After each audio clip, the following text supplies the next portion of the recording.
Surabaya ya. Dan sebagai jemaat kita di luar kota ya, berlibur dan juga menggunakan waktu dalam pengerjaan perusahaan yang lain ya. Dan kita tetap bersyukur jika hari ini kita masih tetap beribadah. Dan hari ini seperti biasa awal bulan minggu pertama kita ibadah pendalaman Alkitab atau studi disertai dengan perjamuan kudus. Kalau di gereja-gereja lain di itu ya tiap minggu ya perjamuan kudus, dan satu minggu ada 3 macam ibadah. Untuk kita sementara ya, tiap minggu ada 2 macam ibadah doa dan ibadah raya ya setiap hari minggu, dan ibadah pendalaman Alkitabnya 1 kali 1 bulan di awal bulan atau minggu pertama ya. Kita menjelang beberapa hari lagi yang memperingati Paskah dan Jumat Agung, hari kematian dan kebangkitan Yesus.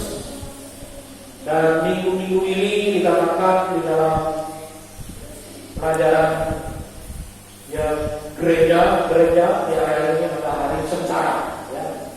Hari sengsara, minggu sengsara ya. Sebabnya hari kita akan mendengarkan firman Tuhan selama tugas ini ya, judulnya orang yang berkenan kepada Tuhan. Tetapi sebelum orang yang berkenan kepada Tuhan, kita mau melihat juga orang yang tidak berkenan kepada Tuhan ya. Saudara, kita akan membaca 1 Samuel pasal yang ketiga ya, dan 1 Samuel pasal 2. Kita ke pasal 3 dulu ya. 1 Samuel pasalnya yang ketiga. Karena ini bentuknya firman pengajaran di studi, mohon kepada sidang jemaat memperhatikannya ya, supaya mengerti ya, apalagi yang baru ya, bicara tentang pelajaran tabernakel, pelajaran tentang korban binatang pada zaman perjanjian lama dan masuk ke dalam perjanjian baru kegelapannya. Sebabnya Alkitab perjanjian lama dan baru itu tidak terpisahkan ya, selalu berhubungan ya. Jadi kalau saudara baca Alkitab jangan baca perjanjian baru saja ya, tapi juga perjanjian lama, sebab semuanya berkaitan, perjanjian lama dan perjanjian baru ya. Satu Samuel pasal yang ketiga, kita baca beberapa ayat 13 dan 14. Sebab telah beritahukan kepadanya bahwa aku akan menghukum keluarganya untuk selamanya karena dosa yang telah diketahuinya, yakni bahwa anak-anaknya telah menghujat Allah, tetapi ia tidak memarahi mereka. Ini saudaraku, Imam Eli ya dengan anak-anaknya ya. Eli ini imam besar, anak-anaknya imam-imam melayani Tuhan, tapi tidak dengar-dengar akan perintah Tuhan lewat imam besar Eli ya, yang sekaligus juga orang tua mereka ya, berapa ya. Jadi ini ya, jadi saya ulangi ayat 13. Sebab telah beritahukan kepadanya bahwa aku akan menghukum keluarganya untuk selamanya karena dosa yang telah diketahuinya, yakni bahwa anak-anaknya telah menghujat Allah, tetapi ia tidak memarahi mereka ya. Sebagai orang tua, kalau anaknya berbuat hal yang jahat, hal yang bertentangan dengan firman Tuhan, wajar layak untuk memarahi, menegur mereka ya, jangan dibiarkan ya, anak-anak seperti Imam Eli ini. Ayat 14. Sebab itu aku telah bersumpah kepada keluarga Eli bahwa dosa keluarga Eli takkan dihapuskan dengan korban sembelihan atau dengan korban saja untuk selamanya ya. Kemudian kita ke belakang ke pasal 2 ya, 1 Samuel 2 ayat 12 sampai 17. Ayat yang ke-12 1 Samuel pasal 2, judulnya kejahatan anak-anak Eli ya. Adapun anak-anak lelaki Eli adalah orang-orang dursila. Mereka tidak mengindahkan Tuhan ataupun batas hak para imam terhadap bangsa itu. Setiap kali seseorang mempersembahkan korban sembelihan, sementara daging itu dimasak, datanglah budak imam membawa garpu berdiri 3 di tangannya dan dicucukkannya ke dalam bejana atau ke dalam kuali atau ke dalam belanga atau ke dalam periuk. Segala yang ditarik dengan garpu itu ke atas diambil imam itu untuk dirinya sendiri. Demikian mereka memperlakukan semua orang Israel yang datang ke sana, ke Silo. Bahkan sebelum lemaknya dibakar, budak imam itu datang lalu berkata kepada orang yang mempersembahkan korban itu, berikanlah itu kepada imam untuk dipanggang, sebab dia tidak mau menerima daripada daging yang dimasak, hanya yang mentah saja. Apabila orang itu menjawabnya, bukankah lemak itu harus dibakar dahulu, kemudian barulah ambil bagimu sesuka hatimu? Maka berkatalah dia kepada orang itu, sekarang juga harus memberikan. Kalau tidak, aku akan mengambilnya dengan kekerasan. Dengan demikian, sangat besarlah dosa kedua orang muda itu di hadapan Tuhan, sebab mereka memandang rendah korban untuk Tuhan. Ya. Dengan kesimpulannya, anak-anak ini imam-imam pelayan Tuhan memandang rendah korban Tuhan, dan ini merupakan dosa tidak akan diampuni. Kalau dosa tidak diampuni, berarti mengalami kematian kekal. Ya, jadi menghormati, menghargai hormat Kristus itu juga sama dengan bagaimana kita menghargai perjamuan suci. Ya. Ada orang tidak mengerti perjamuan suci, bahkan banyak yang mengapa Tuhan. Ya.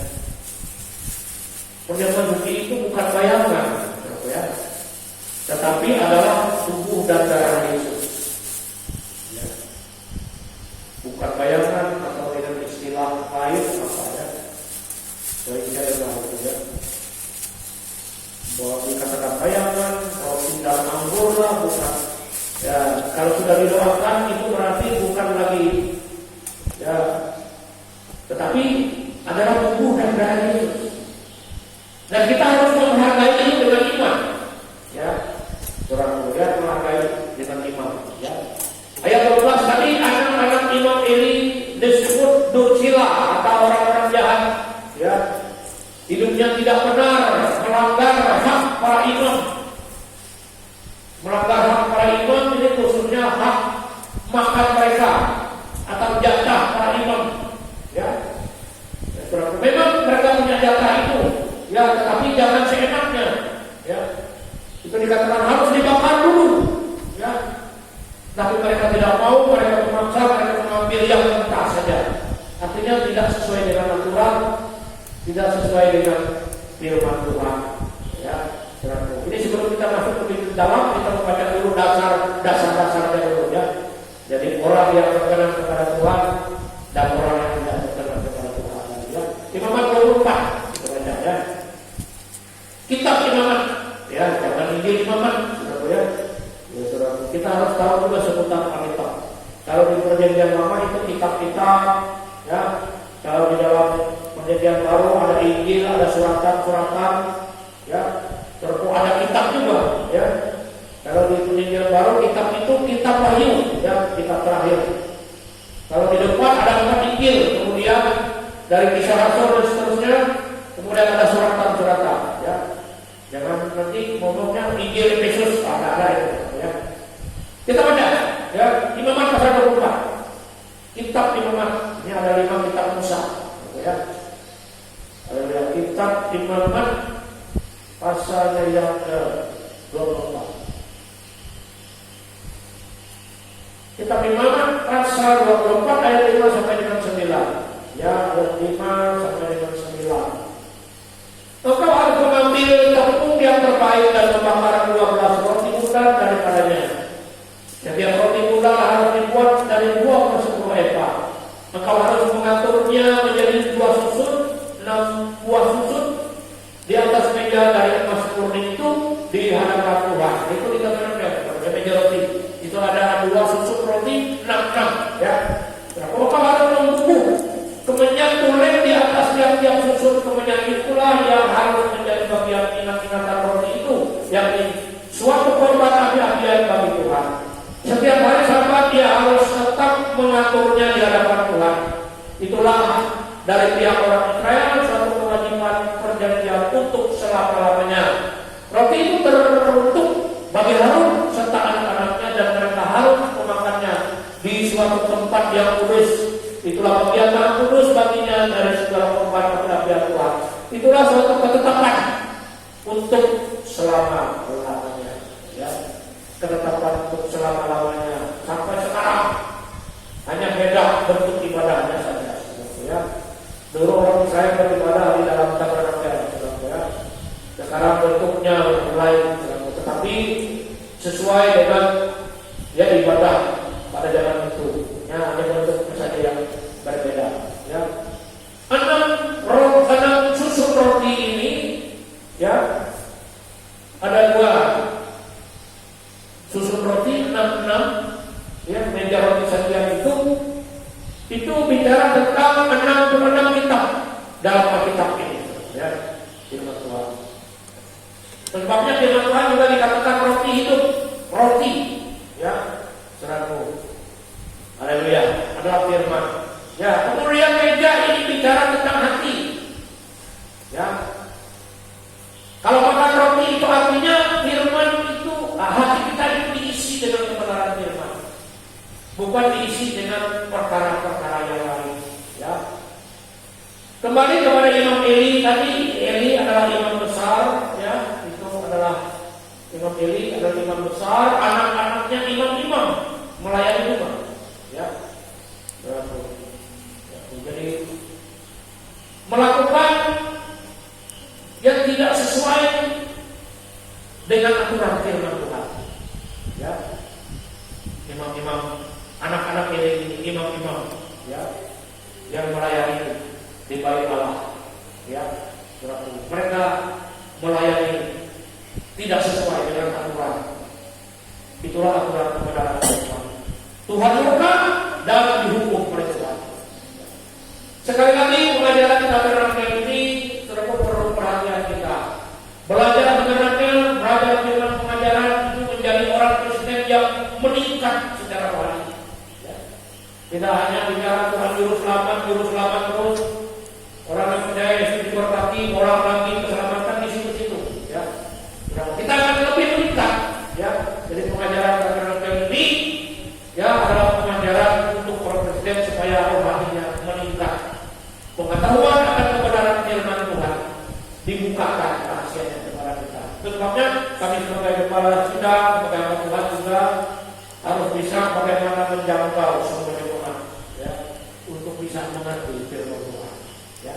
Itu sebabnya kita berdoa mohon tuntunan Roh Kudus mengurapi, ya, penyampaian firman Tuhan, mengurapi yang mendengar firman, sehingga kita menjadi, ya, connect dengan bahasa dunianya, connect, nyambung gitu ya. Saya di ruang Roh Kudus, saudara yang mendengar Roh Kudus nyambung, akhirnya kita bisa mengerti firman Tuhan. Ya, haleluya. Daging domba jantan. Ya, kita kembali ke kitab Keluaran 29, beberapa ayat sebelum kita lebih lanjut, ya. Kita belajar dasar dulu. Ya. Kita Keluaran pasalnya yang ke 29, 31, 32, ya. 29, kita Keluaran 29 ayat 31-32, ya. Domba jantan persembahan pertanian itu haruslah kau ambil dan dagingnya kau masak pada suatu tempat yang kudus. Haruslah Harun dan anak-anaknya memakan daging domba jantan itu serta roti yang ada di dalam bakul di depan pintu kemah pertemuan. Ya, makan itu ada pada tempatnya, ya. Tentu segala sesuatu baik ibadah kita itu harus sesuai dengan kehendak Tuhan, ya. Bukan seperti Hofni dan Pinehas, anak Imam Eli ini, ya. Mereka melanggar aturan, ya, sehingga Tuhan murka dan menghukum mereka, ya. Jadi daging domba itu harus dimasak, ya. Jadi kita kembali ke kitab 1 Samuel, ya. Pasalnya yang kedua ayat 15. Pasal 2 ayatnya yang ke-15, bahkan sebelum lemaknya dibakar, pujaan imam itu datang lalu berkata kepada orang yang mempersembahkan korban itu, berikanlah daging itu kepada imam untuk dipanggang, sebab ia tidak mau menerima dari kamu daging yang dimasak, hanya yang mentah saja. Ya. Ini kan melanggar aturan, ya. Daging mentah saja, semaunya seenaknya saja, padahal ada aturan. Ya, sebabnya ikuti aturan Tuhan. Ya. Terlebih-lebih kita yang percayakan menjadi imam-imam pelayan Tuhan harus mengikuti aturan-aturan Tuhan. Ya. Haleluya, puji Tuhan. Ya. Jadi ayat yang ke-16, ya, bukankah lemak itu harus dibakar dahulu? Ya, jadi lemak itu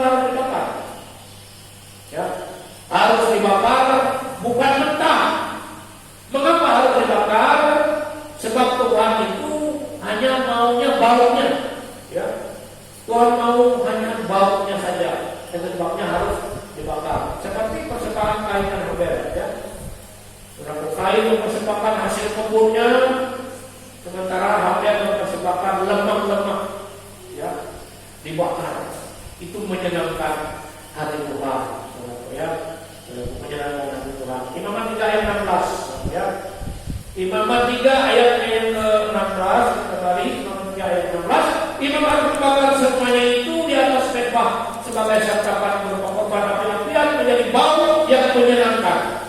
Segala lemak adalah kepunyaan Tuhan. Ya. Inilah suatu ketetapan untuk selamanya bagi kami turun-temurun di segala tempat kediaman. Janganlah sekali-kali kami makan lemak dan darah. Saudara, kita diingatkan, ya, jangan suka makan lemak, saudara, ya. Ya. Ini orang makan lemak sekarang arahnya, saudaraku, ya mungkin tak gemuk, tapi ujung-ujungnya jadi penyakit, saudara, ya. Jangan makan lemak dan darah. Ini sudah tertulis di Alkitab, saudara, ya. Jadi, ya, ini adalah satu ketetapan untuk selamanya bagi kamu turun-temurun di segala tempat kediamanmu. Janganlah sekali-kali kamu makan lemak dan darah. Kita tahu arek, maksudnya, jangan terlalu banyak, ya. Baparannya lain, ya. Jadi bau yang menyenangkan Tuhan. Sebab lemak itu bagiannya Tuhan, ya. Segala lemak adalah kepunyaan Tuhan, ya. Artinya yang terbaik kepunyaan Tuhan, ya. Jadi bagi kita sekarang Tuhan senang, Tuhan mengingini bau yang harum, itulah hidup yang menyenangkan Tuhan. Ya. Nah, kita mulai maju pengertian rohaninya bagi kita sekarang. Ya. Hidup yang menyenangkan hati Tuhan. Ya, kita baca beberapa ayat di dalam Perjanjian Baru. Ya. Haleluya. Efesus pasal 5 ayat 1 dan 2. Efesus pasalnya yang kedua ayat 1. Ya. Efesus pasal 2 ayat 1, ya. Efesus pasal yang ke-5 maksudnya. Pasal 5 ayat 1 dan 2. Sebab itu jadilah penurut-penurut Allah seperti anak-anak yang terkasih, penurut-penurut firman, ya. Dan hiduplah di dalam kasih, mengasihi, ya. Sebagaimana Kristus Yesus juga telah mengasihi kamu dan telah menyerahkan dirinya untuk kita sebagai persembahan dan korban yang harum bagi Allah. Ya.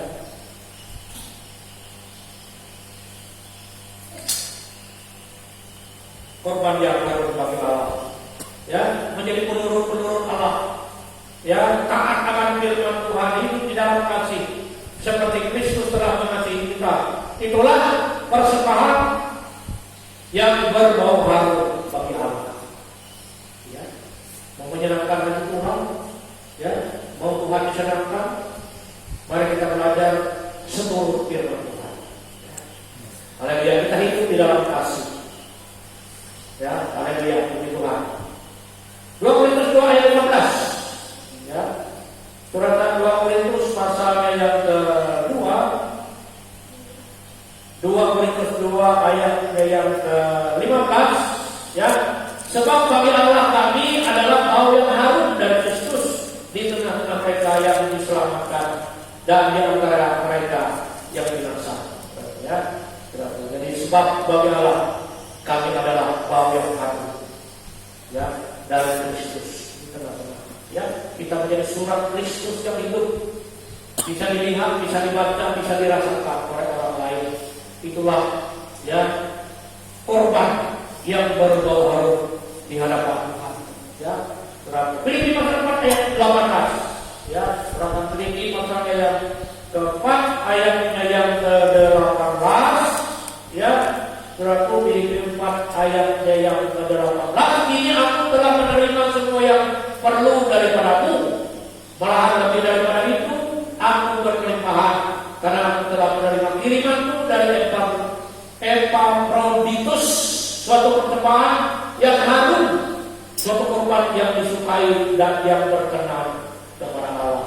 Melakukan firman belajar berkorban untuk orang lain, ya, seperti di sini, ya, Rasul Paulus menerima persembahan dari sidang jemaat, ya, saudaraku, itu juga melakukan kebenaran firman, ya, bagaikan korban yang berwahyu di hadapan Tuhan. Haleluya, ya.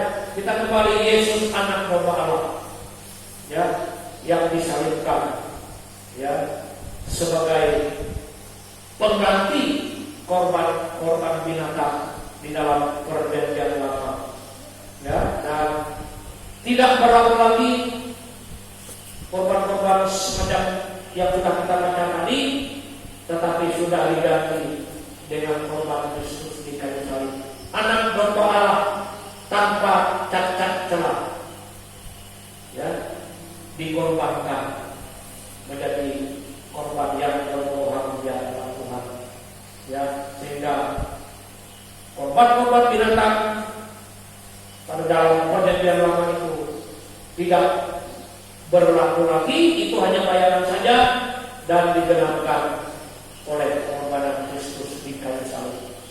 Korban sekali untuk selama-lamanya, bukan seperti di perjanjian lama, ya, perjanjian lama, ya, korban ya, 1 tahun paling tidak korban, tapi korban Kristus untuk menembus dosa kita sekali untuk selama-lamanya. Ibrani pasal yang ke-10, Ibrani pasal yang ke-10, ya, kita baca ayat ke-5 sampai dengan 7, ya. Ibrani 10 ayat 5 sampai dengan 7, ya, Ibrani 10 ayat 5 sampai dengan 7. Karena itu ketika ia masuk ke dunia, ia berkata, korban dan persembahan tidak engkau kehendaki, tetapi engkau telah menyediakan tubuh bagiku, ya, kepada korban bakaran dan korban penghapus dosa engkau tidak berkenan. Lalu aku berkata, sungguh aku datang, dalam kurungan kitab ada tertulis tentang aku, untuk melakukan kehendak-Mu, ya Allahku, ya. Jadi korban Kristus itu menggenapkan korban-korban di perjanjian lama, ya. Haleluya, puji Tuhan. Ya, jadi ayat 1 di dalam 10 ini, di dalam hukum Taurat hanya terdapat bayangan saja dari keselamatan yang akan datang, dan bukan hakikat dari keselamatan mesti. Karena itu dengan korban yang sama yang setiap tahun terus-menerus dipersembahkan, hukum Taurat tidak mungkin menyempurnakan mereka yang datang mengambil bagian di dalamnya, ya. Jadi korban Kristuslah kegenapannya. Ayat 10. Dan karena tandanya ini, ya, karena tandanya inilah kita telah dikuduskan satu kali untuk selama-lamanya oleh persembahan tubuh Yesus Kristus. Korban binatang tiap tahun sudah tidak terkenal, tetapi korban Kristus untuk selama-lamanya, ya, dan Dia akan datang kembali, ya. Saya sering sampaikan firman Tuhan tentang kedatangan Tuhan ini, ya, bahwa firman Tuhan itu pasti digenapi. Dia mati, dia lahir, dia mati, dia bangkit, dia naik ke surga, sudah digenapi. Dan kedatangannya Tuhan yang kedua kali pasti digenapi. Itu sebabnya kita harus kudus tak bercela. Ayat 10 tadi saya ulangi. Dan karena kehendaknya inilah kita telah dikuduskan satu kali untuk selama-lamanya oleh persembahan tubuh Yesus Kristus. Kita dikuduskan, ya.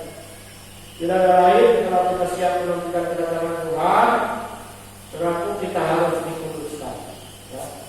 Saudaraku ingat, ya, kedatangan Tuhan itu, kalau menurut saya itu, menurut Alkitab, saudaraku, menurut saya ada 2 versi, ya. Yang pertama, dia datang itu secara pribadi, ya. Dia mengambil nafas kita, itu pun kita tidak tahu, ya.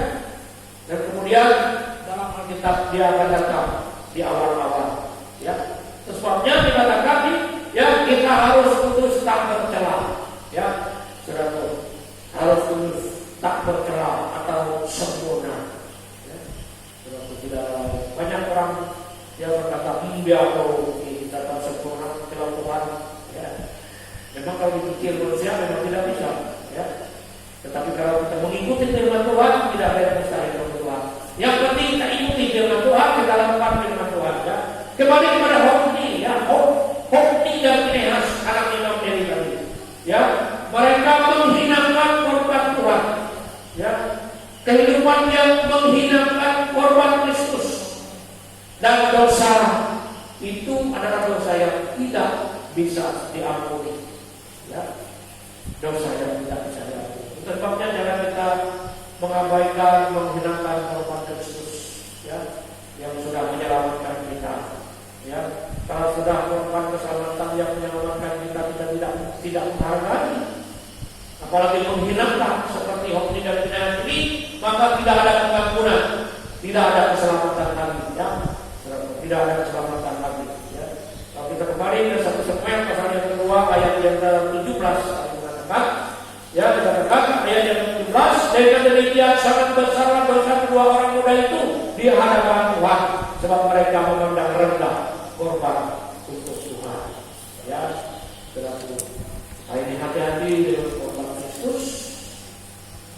Dan kita juga harus siap dan menghargai perjamuan suci, ya, sebab kita akan mengadakan persekutuan dengan tubuh dan darah Yesus. Ya, ada banyak pertanyaan dari gereja atau sinode yang lain, ya, apakah boleh anak-anak mengikuti perjamuan suci, makan tubuh Yesus, minum darah Yesus, ya? Kalau di dalam pengajaran di sinode itu boleh, ya, asal dijelaskan kepada anak-anak dan mereka mengerti. Nah, itu syarat, ya, walaupun belum dibaptis, ya. Kalau gereja yang lain itu kalau belum dibaptis dan boleh itu perjamuan suci, ya. Yang penting anak-anak mengerti, ya, perjamuan suci, ya. Kalau yang lain tidak mengikuti perjamuan suci, ya, sementara Yohanes 6 kita baca ini yang penting sidang jemaat mengetahui, ya, supaya nanti juga tidak paham, ya. Yang penting anak-anak itu mengerti apa itu perjamuan suci, ya. Terus sebab di pasal 6 Injil Yohanes ini ayat 51-54, ya. Injil Yohanes pasal 6 ayat 51 sampai 54. Akulah roti hidup yang telah turun dari surga. Jikalau seorang makan roti ini, ia akan hidup selama-lamanya. Dan roti yang memberikan itu ialah dagingku yang akan memberikan untuk hidup dunia. Orang-orang Yahudi bertengkar antara sesama mereka dan berkata bagaimana ia ini dapat memberikan dagingnya kepada kita untuk dimakan. Ayat 53. Maka kata Yesus kepada mereka, aku berkata kepadamu, sesungguhnya jika kamu tidak makan daging anak manusia dan minum darahnya, kamu tidak mempunyai hidup di dalam dirimu. Barang siapa makan dagingku dan minum darahku, dia mempunyai hidup yang kekal, dan aku akan membangkitkan dia pada akhir zaman. Bagaimana kalau anak-anak tidak makan minum perjamuan suci, kalau mereka mati, ya. Kalau siapa makan dagingku dan minum darahku, dia mempunyai hidup yang kekal, dan aku akan membangkitkan dia pada akhir zaman, ya. Sebab dagingku adalah benar-benar makanan dan darahku adalah benar-benar minuman. Barang siapa makan dagingku dan minum darahku, dia tinggal di dalam aku dan aku di dalam dia, ya. Dan seterusnya. Yang penting anak-anak itu dibimbing dan mengerti perjamuan kudus, ya. Yohanes Pembaptis mau membaptis orang juga harus, ya, diberi pengertian dulu, ya, sebelum dibaptis ditanya dulu, paham atau tidak, ngerti atau tidak, baru dibaptis. Itu sebabnya banyak orang mau dibaptis tidak mengerti baptisan, kabur. Setelah dibaptis kabur, dia asal tahu kan, harus mengerti baptisan, baru dibaptis. Jadi kalau anak baptis, kami anak kawin atau kawin masalah-masalah demikian, tapi tidak mengerti apa itu baptisan, ya. Yohanes Pembaptis harus memberikan pengertian dulu, ditanya dulu, mengerti, paham atau tidak, ya. Ya, ini yang terjadi pada Hofni dan Pinayas tadi. Kita kembali kepada Ibrani pasal yang ke-10 tadi, ya. Perhatikan firman Tuhan, ya, dan kita mendapatkan berkat, ya. Kembali ke Ibrani 10 ayat 26 sampai 31. Ya. Ayatnya yang kedua 26. Ya. Berapun ini bicara tentang Hofni dan Pinehas, ya, anak Imam Heli. Ya, jadi ini bicara tentang hanya korban Yesus yang menyelamatkan kita, yang mengampuni segala dosa kita. Ya, surat kemudian ini ya di Ibrani 26 ayat 26 ya. Sebab kita sengaja berbuat dosa setelah memperoleh pengetahuan tentang kebenaran, maka tidak ada lagi korban untuk menghapus dosa itu.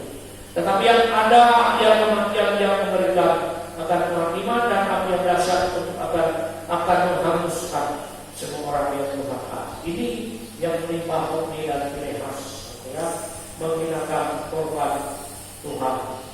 Ya, haleluya, ya, terima kasih Tuhan.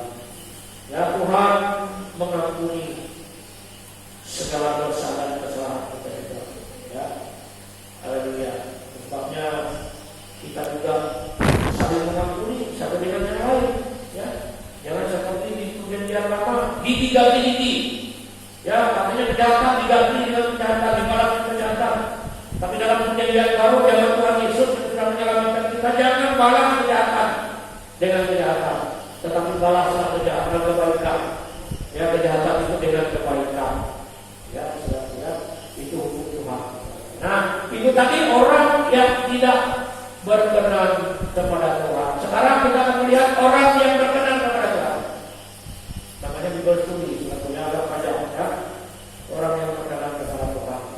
Ya, ini kita baca 1 Samuel 30 ayat 20. Kita kembali tadi sudah 1 Samuel, ya, pasal 3 ayat yang ke-20. Maka tahulah seluruh Israel dari Dan sampai Berseba bahwa kepada Samuel telah dipercayakan jabatan Nabi Tuhan. Ya, jadi jabatan Nabi Tuhan dipercayakan kepada Samuel. Ya, Samuel ini anak dari Hana. Ya, Hana yang mandul. Ya, Hana yang mandul ini, saudara, ya. Ceritanya di pasal 1 di belakang. Ya, pasal 1 ayat 20 sampai 28. Ya, ayat 20 sampai 28. Ya, saudaraku, ya. Maka kemudian mengandunglah Hana dan lahir seorang anak laki-laki yang menamakan anak itu Samuel, sebab katanya aku telah memintanya daripada Tuhan. Kita baca dari depan saja, ya. Lalu kata perempuan itu, mohon tinggalkan aku demi Tuhanku hidup. Aku adalah perempuan yang dahulu berdiri di sini dengan aku untuk berdoa kepada Tuhan. Untuk mendapat anak inilah aku berdoa, dan Tuhan telah memberikan kepadaku apa yang aku minta daripadanya. Maka aku pun menyerahkannya kepada Tuhan seumur hidup, terserah ia kiranya kepada Tuhan. Lalu juga mereka bisa menyembah kepada Tuhan. Ini Samuel, ya. Tadi orang yang berkenan kepada Tuhan. Ya, anak dari Hana ini. Ya, padahal Hana ini mandul, tetapi dia berdoa kepada Tuhan. Suaminya Elkanah, ya. Istrinya ini Hana mandul, berdoa kepada Tuhan, mereka mendapatkan anak. Ya, tapi mereka berasa kepada Tuhan. Kalau anak ini lahir nanti saya serahkan kepada Tuhan. Ya, saya serahkan kepada imam. Ya, kepada imam ini, kepada Tuhan. Ya, dan kemudian imam Samuel ini bertumbuh, ya, menjadi anak-anak dan nanti sampai dia menjadi dewasa dan dia menerima panggilan Tuhan. Ya, di 1 Samuel 3 ini, ya, kita baca hanya beberapa ayat saja, ya. 1 Samuel 3 ayat yang ketiga dikatakan di sini, kan? Ayat ketiga, langsung rumah Allah baru lagi pada Samuel telah tidur di dalam bait suci Tuhan tempat tamu Allah. Ya, dan seterusnya ayat yang ke-8 di sini dikatakan, dan Tuhan memanggil Samuel sekali lagi untuk ketiga kalinya. Ia pun bangunlah lalu pergi mendapatkan diri serta katanya, ya Bapa, bukankah Bapa memanggil aku? Lalu mengertilah Eli bahwa Tuhanlah yang memanggil anak itu. Ya, Samuel ini dia tinggal di rumah Tuhan, di dekat tabur, dia tidur di bait Allah, di dekat tabur. Ya, dan beberapa kali dia dipanggil namanya. Ya, Samuel, dia datang kepada Imam Eli, apakah Bapak memanggil saya? Tak ada. Ya, tidurlah yang Imam Eli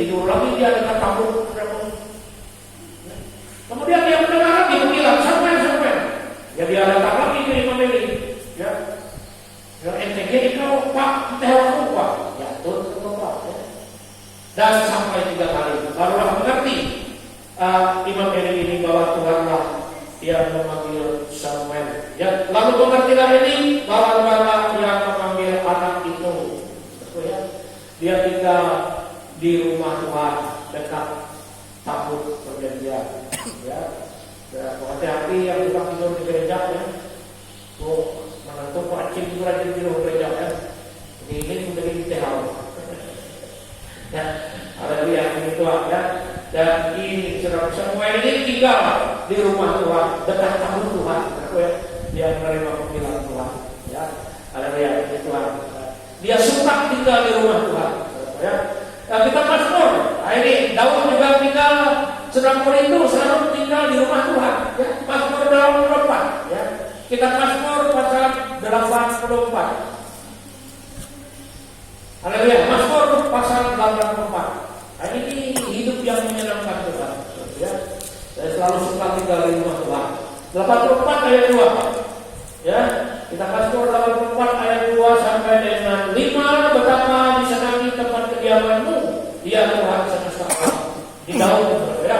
Ayat 3, jiwaku hancur karena merindukan pelataran-pelataran Tuhan. Hatiku dan dagingku bersorak-sorai kepada Allah yang hidup. Bahkan burung pipit telah mendapat sebuah rumah, dan burung layang-layang sebuah sarang tempat anak-anaknya. Pada mesbah-mesbahmu ya Tuhan semesta alam, ya Rajaku dan Allahku. Ayat 5, berbahagialah orang yang diam di rumahmu dan terus menerus memuji-muji Engkau. Ya. Berbahagialah orang yang selalu diam di rumah Tuhan, ya, yang selalu suka beribadah kepada Tuhan. Daud selalu berduka di rumah Allahnya. Ayat 11, ya, ayat 11, sebab lebih baik 1 hari di pelantaranmu daripada 1000 hari di tempat lain. Lebih baik berdiri di atas pintu rumah Allahku daripada diam di kemah-kemah orang fasik. Ya, berbahagialah orang yang diam di rumah Tuhan. Ya, yang suka beribadah kepada Tuhan. Haleluya. Ya, cipta rumahnya. Ya, dikatakan dalam Mazmur 69 belakangnya. Ya, berapa ayat lagi?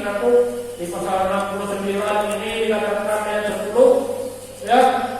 Sebab cinta untuk Tuhan telah menghanguskan aku, dan kata-kata yang mencela Engkau telah menyembah aku. Ya, saudaraku, ini Daud cinta rumah Tuhan. Ya, dia merindukan Tuhan. Itu sebabnya di dalam perjanjian baru Tuhan Yesus meninggikan bait Allah. Ya, Tuhan Yesus membuat cambuk. Dia mencabuti orang yang berdagang di depan rumah Allah. Saudaraku, itu campur dengan bisnis. Rumah Allah dibuat campur-campur dengan bisnis. Ya, Tuhan Yesus membuat cambuk.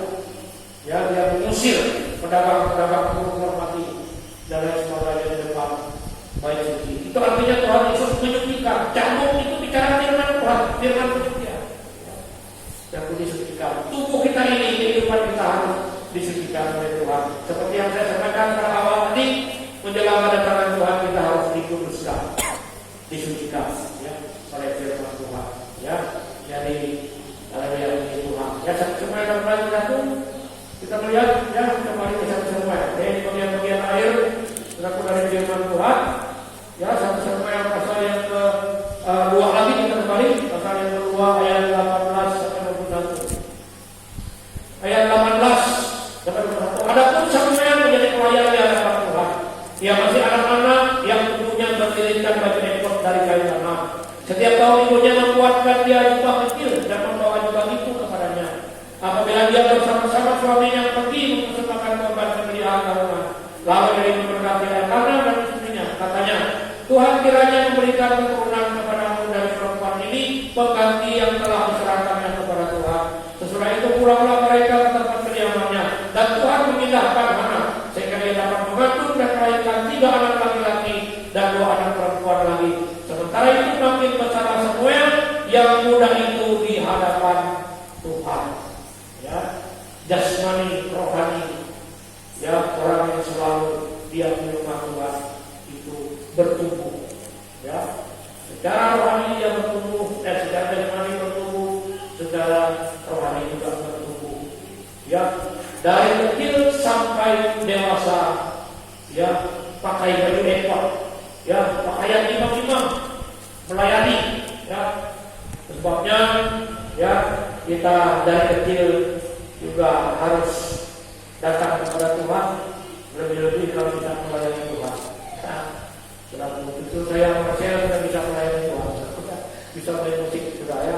Jadi apapun yang dikerjakan harus bisa melayani Tuhan. Pasca, ya, ya, melayani Tuhan, ya, dari sejak kecil, sehingga jasmani rohani itu bertumbuh, ya, diberkati oleh Tuhan, ya. Jadi Imam Eli ini adalah keturunan Harun, ya, keturunan Harun, ya, dan Samuel ini bukan keturunan Harun. Artinya apa? Siapapun kita bisa dipakai oleh Tuhan. Amin. Ya, siapapun kita. Mungkin latar belakang hidup kita dulu itu murtad, dulu biasa melawan rusak, ya. Tapi kalau kita mau bertobat datang kepada Tuhan, Tuhan akan memakai kita. Dan siapapun kita, latar belakang apapun, ya. Seperti Samuel ini bukan keturunan Harun, tapi dia juga dipakai oleh Tuhan. Nah, sekarang bagian-bagian terakhir kita melihat masa kecil Samuel dan masa kecil Tuhan Yesus, ya. Haleluya. 1 Samuel 2 ayat 26, ya. 1 Samuel 2 ayat 26. 1 Samuel 2 ayat 26, ya. Berapa ayat 26? Ya, tetapi Samuel yang muda itu semakin besar dan semakin disukai, baik di hadapan Tuhan maupun di hadapan manusia. Ini orang yang selalu dekat dengan Tuhan, yang selalu diam di rumah Tuhan, yang kesukaannya beribadah kepada Tuhan, melayani Tuhan. Dia disukai, baik di hadapan Tuhan maupun di hadapan manusia. Biarlah kita ingin menjadi orang yang disukai oleh orang karena kebaikan kita, ya. Urusan kita, kita tahu bahwa ucapan kita, kita orang lagi, ya. Kita menjadi orang yang disenangi oleh orang lain. Terlebih-lebih, ya, kita juga disenangi oleh Tuhan, ya. Karena Samuel muda itu semakin besar dan semakin disukai, baik di hadapan Tuhan maupun di hadapan manusia. Ya, itulah orang yang sungguh-sungguh, ya, saudaraku, beribadah kepada Tuhan, sungguh-sungguh hidup mau melakukan firman Tuhan, ya. Saudaraku, hidupnya menjadi disenangi oleh orang. Artinya apa? Bisa menjadi berkat bagi orang lain. Urupnya itu semangat, deklarasi. Tak kurang lagi, mama tapi harap mereka. Nah, apa? Kesehatan, percaya Yesus. Dari kue, main sampai 2 menit, mana kerja bikin kan? Yo, sama nanti, ya. Ini berkat, disenangi, disukai oleh saya semua orang, ya. Haleluya, ya. Lanjut ayat 19. 1 Samuel kali ini, ya. Ayatnya yang ke-19. Kita ke pasal 3 lagi ayat 19. Dan Samuel makin besar dan Tuhan menyertai dia, dan tidak ada satupun dari firman-Nya itu yang dibiarkannya gugur.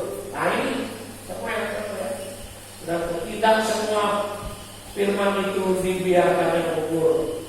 Putus dengar firman.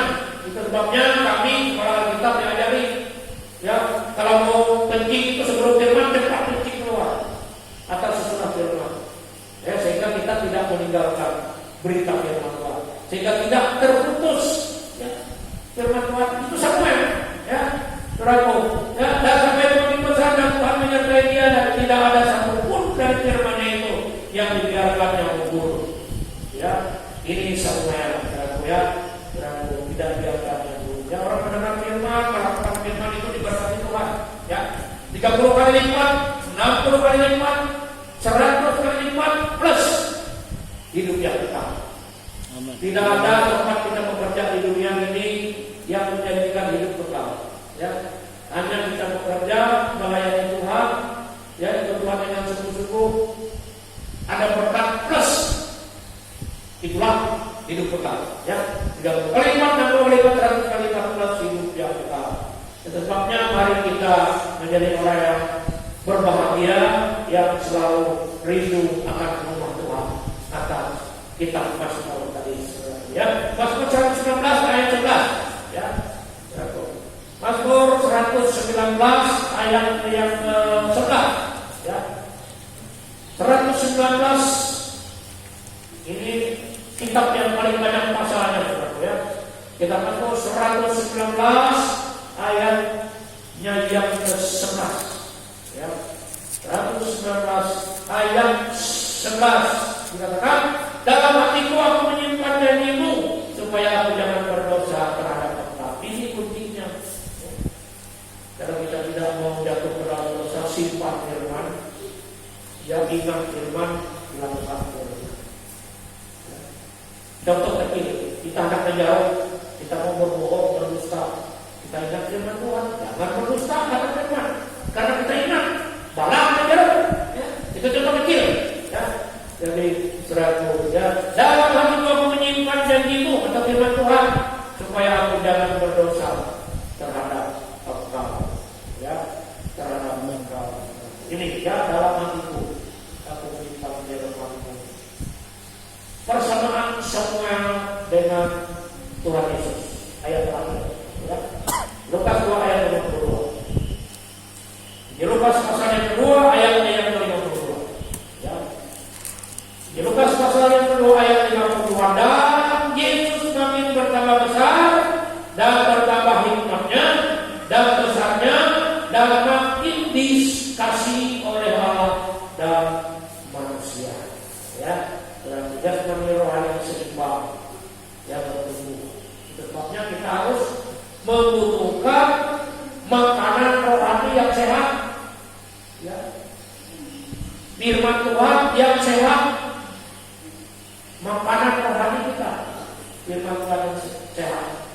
Suratan Petrus, ya, firman yang murni itu bagaikan susu yang murni. Asin, air susu itu, susu yang murni. Itulah kebenaran firman Tuhan. Ya, saudaraku.